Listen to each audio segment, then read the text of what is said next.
La rabia de los mexicanos durante el Segundo Imperio. Vicente Riva Palacio nació en la Ciudad de México, el 16 de octubre de 1832. Murió en Madrid, el 22 de noviembre de 1896. Liberal distinguido, político, diplomático, periodista, poeta y escritor fecundo. Luchó con las armas y también con la pluma contra la intervención. Con gran honestidad ocupó altos puestos dentro del gobierno mexicano. Criticó de manera mordaz a varias administraciones del gobierno en publicaciones como El Radical y El Ahuizote. De la misma manera fue magistrado de la Suprema Corte y ministro de Fomento. Falleció en España mientras desempeñaba una misión diplomática. Es autor de diversas obras escritas, entre ellas, Los cuentos del general, el tomo segundo de México a través de los siglos, dirigió la obra El Libro Rojo. Sus novelas al estilo de folletín más conocidas son Martín Garatusa, Monja y Casada, Virgen y Mártir y por supuesto, la obra que nos trae aquí, Calvario y Tabor. La primera edición de Calvario y Tabor fue publicada en 1868 por Manuel C. de Villegas. Para 1883, volvió a aparecer en las ediciones del Diario de Hogar, una de las prensas de Filomeno Mata. Esta nueva edición contenía un número grande de correcciones hechas por el autor. Calvario y Tabor es una narración de la resistencia del ejército republicano en contra de las fuerzas militares del Imperio Mexicano. A diferencia de otros textos que pueden hablar de la intervención, esta novela se caracteriza por el papel que le otorga al pueblo mexicano como sector de la sociedad que va a resentir la atrocidad de la guerra, lo que nos demuestra que Riva Palacio era consciente de lo que escribía, era historia, y lo hacía con el afán de hacerla atractiva y ser conocida por un número cada vez mayor de personas. Ya decía acertadamente Ignacio Manuel Altamirano, que esta no es una fábula inventada para entretener el ocio, sino la verdad, aunque disfrazada con el atavío de la leyenda. Riva Palacio escribió e imprimió con tinte de carácter patriótico. Algo que al parecer no era nada nuevo y por el contrario, se practicaba escribiendo acerca de temas heroicos con el propósito de fortalecer la identidad de los pueblos. Alejandro González Acosta dirá que, un suceso histórico brinda el pretexto narrativo para elaborar una secuencia de ficciones que le otorgan cuerpo a la originaria novela histórica. Es en este punto donde surge la duda acerca de la veracidad histórica que pueda o no contener una novela. La interrogante tiene su origen con la naturaleza misma de la literatura y su estrecha relación con la ficción y no así con la realidad. Pero es necesario precisar que en la novela no debe en ningún momento confundir ficción con mentira. No dejando de mencionar que aún hay quien pone en duda la validez de la novela, consideramos que efectivamente se puede usar la novela histórica como fuente para el quehacer del historiador. A continuación, exponemos nuestros puntos de vista acerca de ese tema. ¿Qué sucedió?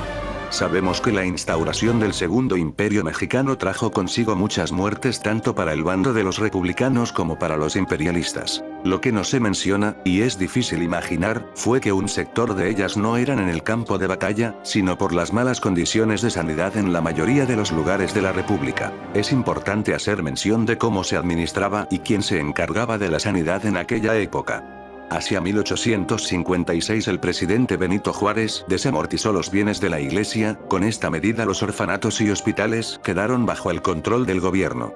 Sin embargo, resulta curioso que en la Constitución de 1857 no se encuentren preceptos legislados en materia de salubridad a pesar del proyecto de sustituir la caridad cristiana por la asistencia pública.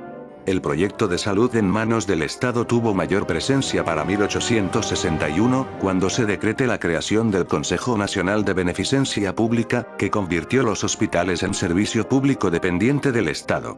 Entre 1864 y 1867, con la instauración del Segundo Imperio, fue creado el Hospital de Maternidad y el Instituto para Sordomudos. En cuanto al contenido de la obra de Riva Palacio, es conveniente exponer que las temáticas que maneja son de distinto tipo y que sin lugar a dudas, de tinte nacionalista. Sin embargo, como dijimos al inicio, nos vamos a enfocar en un aspecto que ha sido poco trabajado. Para esto, elegimos el capítulo 9 que lleva por nombre El Rancho de la Laja. Este capítulo contiene dos aspectos importantes y que de cierta parte van ligados. El primero es la falta de conocimiento en el manejo de cadáveres y el segundo, que refiere a otro problema de salud recurrente durante la época, fue la rabia o también llamada hidrofobia, aunque para la cual se encontraría un tratamiento aproximadamente 20 años después en Europa.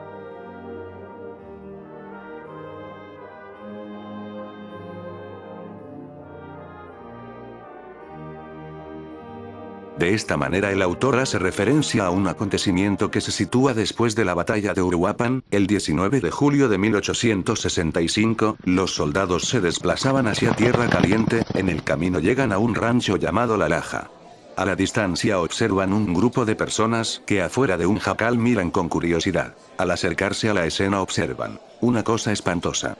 Delante del jacal, y a la sombra de una enramada, un hombre ya viejo, muy robusto, con la ropa hecha pedazos, casi desnudo, mostrando en todo su cuerpo horribles contusiones y sangrientas mordidas, con el pelo en espantoso desorden, los ojos fuera casi de sus órbitas y la boca cubierta de espuma, se agitaba como un loco, atado a 3 horcones de árbol clavados en la tierra. La descripción anterior puede parecer una escena sacada de una gran imaginación, sin embargo, tenemos la impresión que sucesos como ese se repetían en la vida real con más frecuencia de lo que creemos. Una nota del periódico La Sociedad, fechada el 22 de enero de 1867, en la sección de actualidades, comentaba una noticia referente a los síntomas y el trato que recibían los infectados por parte de su familia y que concuerda casi a la perfección con la que nos narra Riva Palacio. Para la hidrofobia, se nos cuenta que en el pueblo de nuestra Tierra Caliente, fue atacado de hidrofobia un indígena a quien, a medianoche, se vieron sus deudos en precisión de sacar de la única choza que con él habitaban, y atarlo al tronco de una palmera vieja que a pocos pasos existía.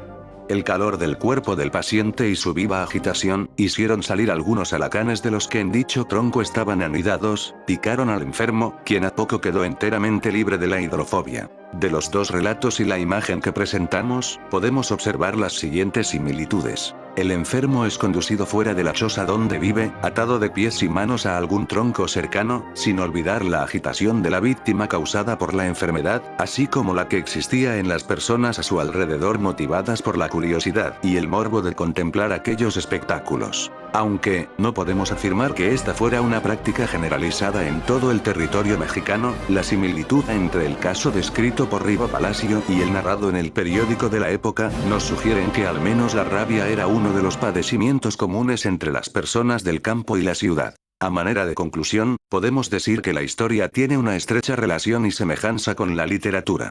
La diferencia más importante que se ha señalado entre estas 2 disciplinas es que mientras la literatura hace representaciones de hechos ficticios, la historia se encarga de elaborar representaciones sobre hechos del pasado y personajes reales. Por esa misma causa, nosotros tomamos la postura que la novela sí puede ser utilizada como fuente histórica y en su debido caso se debe complementar y contrastar con otras fuentes primarias para así lograr una visión más fidedigna de la realidad. Además, debemos hacer la advertencia que al tratarse de un recurso literario, la historia y el discurso pueden mantenerse debajo de las metáforas, la imaginación del autor y por lo tanto se corre el riesgo de no poder distinguir la ideología del mismo detrás de la ficción.